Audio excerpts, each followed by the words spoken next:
أعزائي طلاب الصف الأول الإعدادي، معادنا النهاردة مع حل واجب أول درس في الترم الثاني. أتمنى تكون أنت حليته لوحدك وتيجي بس تراجع معايا. أي مما يأتي يساوي هنا أهو. الأول يساوي المقدار ده، التلاتة دي نفس التلاتة متكررة كم مرة؟ 1 2 3 4 5 6 7، يبقى 3 أس 7. هل هو 3 في 7؟ لأ. هل هو 7 أس 3؟ لأ، هو 3 أس 7. السؤال اللي بعد كده، أي مما يأتي يساوي سالب 3 أس 2. خلي بالك ده سالب جوه القوس، أس 2 هتضيع السالب عشان دي زوجي، يبقى 3 أس 2 اللي هي بتساوي 9، ومحدش يقول لي سالب 9. أي مما يأتي يساوي إيه أس سالب 2 في إيه أس 4. مضروبين ونفس الأساسات، هاخد أساس واحد منهم بس ونجمع. سالب 2 زائد 4 بموجب 2، يبقى هو إيه أس 2. السؤال اللي بعده، العدد إيه أس سالب إن معكوسه الضربي هو إيه أس إن. إذا كان 2 أس سالب 5 في إيه بيساوي 1، عاوز قيمة الإيه، يبقى نقسم، يبقى الإيه بتساوي 1 على 2 أس سالب 5. دي أسه سالب وفي المقام يطلع في البسط، يبقى الإيه نفسها بتساوي 2 أس 5، ومحدش يقول لي 5 أس 2، هو 2 أس 5. السؤال اللي بعده، أي مما يأتي يساوي سالب 2 أس 3. الأساس سالب، الأس فردي، الناتج يطلع سالب 2 أس 3 ب8، يبقى هو سالب 8. أي مما يأتي يساوي 2 أس سالب 3. ده عدد أسه هو اللي سالب، يبقى ينزل في المقام يبقى أسه موجب، يعني بتساوي 1 على 2 في 2 في 2، يبقى 1 على 8 اللي هو الاختيار ج. أي مما يأتي يساوي 2 أس إيه في 2 أس إيه. نفس الأساسات، يبقى ناخد أساس واحد في الضرب بنجمع الأسس، إيه زائد إيه ب2 إيه، يبقى 2 أس 2 إيه اللي هي الاختيار ده. أي مما يأتي يساوي، السؤال ده متكرر معلش، هي 2 أس إيه لأ، خلي بالك مش متكرر، ده زائد، فالموضوع يفرق. 2 أس إيه زائد 2 أس إيه، يعني 2 أس إيه متكررة في الجمع مرتين، يبقى في 2. الاتنين دي أسها 1 وده ضرب نجمع الأسس، يبقى 2 أس إيه زائد 1. وخلي بالك 2 أس إيه زائد 1 مش هو السؤال اللي قبل منه. أي مما يأتي ضعف العدد 2 أس 5. ضعف يعني نضرب في 2. 2 أس 5 في 2، القياسات زي بعض، ناخد واحد منهم نجمع الأسس، يبقى 2 أس 6. الاختيار رقم د. أي مما يأتي يساوي ثلث العدد 3 أس 9. ثلث يعني نقسم على 3، القياسات زي بعض، يبقى 3 أس 8، نطرح الأسس. السؤال اللي بعد منه، إذا كان ايه 2 أس 4 في ايه بتساوي 2 أس 20، عاوز قيمة الايه، يبقى نقسم على 2 أس 4، يبقى الايه بتساوي 2 أس 20 على 2 أس 4. القياسات زي بعض، ناخد واحد منهم، 20 ناقص 4 ب 16، يبقى هو 2 أس 16. إذا كان ايه عاوز قيمة الايه، يبقى 3 أس 5، 3 أس 15 على 3 أس 5، يبقى بتساوي 3 أس 10. هنا بيقول لي 5 ايه أس صفر. أيوه 5 ايه أس صفر. الصفر ده أس لمين؟ قال لي أس للإيه بس، يبقى الإيه أس صفر كلها بواحد، لكن الخمسة زي ما هي، يبقى ده ب5 ناقص. هنا الصفر أس لمين؟ للخمسة إيه كلها، يبقى كلها بواحد، يبقى 5 ناقص 1 بتساوي 4. ولازم أخلي بالي بالفرق بين ده وده، القوس ده مهم جدا.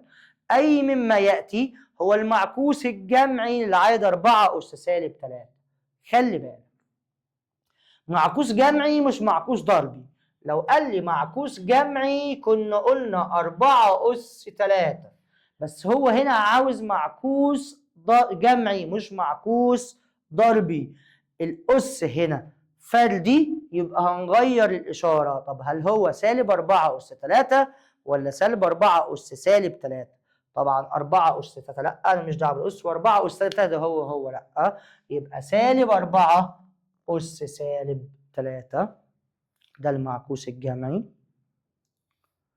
أوجد القيمة العددية لكل مما يأتي عند القيم المعطاة. هو قال لي هنا A بسالب 5 و B بسالب 5 و A ب3، عاوز قيمة سالب B أس A. سالب B يعني موجب 5 عشان B عدد سالب، أس ال A يعني أس 3. 5 في 5 في 5 3 مرات يعني ب 125. هنا اهو هو عايز ال A تربيع في ال B أس سالب 2.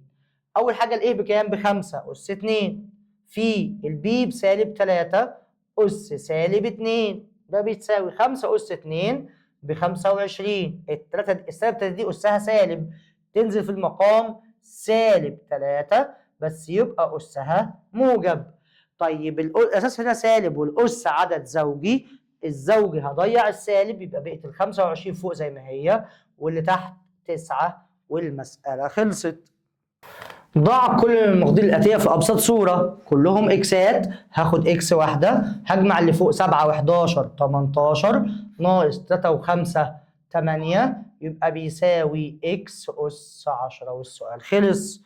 كلهم اتنينات، هاخد 2 واحدة، هجمع اللي فوق 2 و6 8 ناقص مجموع اللي تحت 3 و4 7 و8 ناقص 7 1 والواحد ما بيكتبش في الأس يبقى هي 2 بس. كلهم هنا ايه، هاخد ايه واحدة، هجمع اللي فوق عشان كلهم ضرب، ده 1 و3 4 و4 8 ناقص 2 و5 7 يبقى بتساوي ايه أس 1. الواحد مش بيتكتب.